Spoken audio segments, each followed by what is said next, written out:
राज्यसभा में सोमवार को लोकपाल विधेयक पर चर्चा होगी।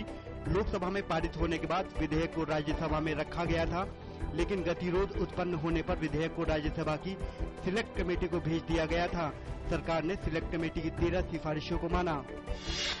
संसदीय कार्य मंत्री कमलनाथ ने कहा कि संसद के सत्र को जल्द समाप्त करने का सरकार का कोई इरादा नहीं है। लोकपाल के मुद्दे पर उन्होंने कहा कि लोकपाल बिल पास कराना सरकार की प्राथमिकता में है। रालेगढ़ सिद्धि में चल रहे अन्ना हजारे के अनशन में अरविंद केजरीवाल के न जाने पर उनके 2 सहयोगियों कुमार विश्वास और संजय सिंह को भेजा गया। बताया जा रहा है कि अरविंद केजरीवाल को बुखार के चलते यह निर्णय लेना पड़ा। सामाजिक कार्यकर्ता अन्ना हजारे का अनशन तीसरे दिन भी जारी है। मेधा पाटकर ने रालेगढ़ में अनशन पर बैठे सामाजिक कार्यकर्ता अन्ना हजारे से मुलाकात के बाद पूछा कि सरकार लोकपाल बिल को पारित करवाने में अभी तक विफल क्यों रही है। उत्तर प्रदेश के मुजफ्फरनगर में दंगा पीड़ितों के राहत शिविरों में बच्चों की मौत पर उच्चतम न्यायालय का कड़ा रुख। न्यायालय ने इन खबरों की सत्यता का पता लगाने और इस बारे में कल से ही तत्काल कदम उठाने का उत्तर प्रदेश सरकार को दिया निर्देश। संसद की कार्यवाही आज भी विभिन्न मुद्दों पर हंगामे के चलते बाधित रही। विभिन्न मुद्दों को लेकर सदस्यों द्वारा किए जाने वाले शोरगुल के कारण सदन की कार्यवाही बार बार बाधित हुई, जिसके बाद लोकसभा और राज्यसभा की कार्यवाही को करना पड़ा दिन भर के लिए स्थगित।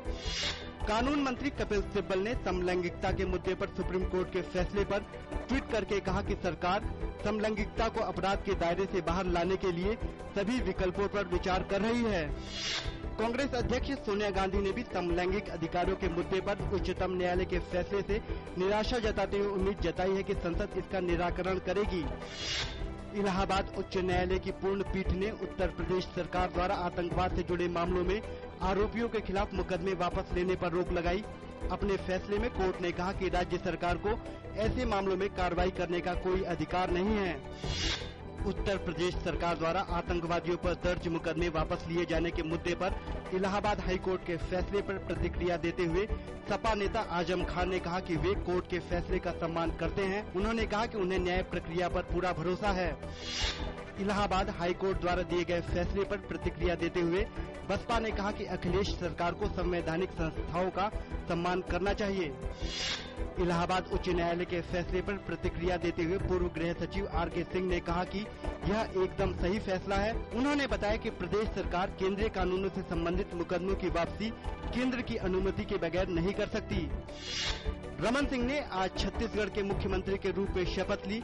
विधानसभा चुनाव में जीत के बाद भारतीय जनता पार्टी की राज्य में तीसरी बार सरकार बनी है।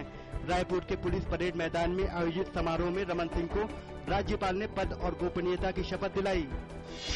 राष्ट्रपति ने तेलंगाना गठन संबंधी विधेयक पर विचार विमर्श करने के लिए आंध्र प्रदेश विधानसभा को 23 जनवरी तक का समय दिया। राष्ट्रपति प्रणब मुखर्जी ने तेलंगाना राज्य के गठन से संबंधित विधेयक को मंजूरी के लिए राज्य विधानसभा भेजा।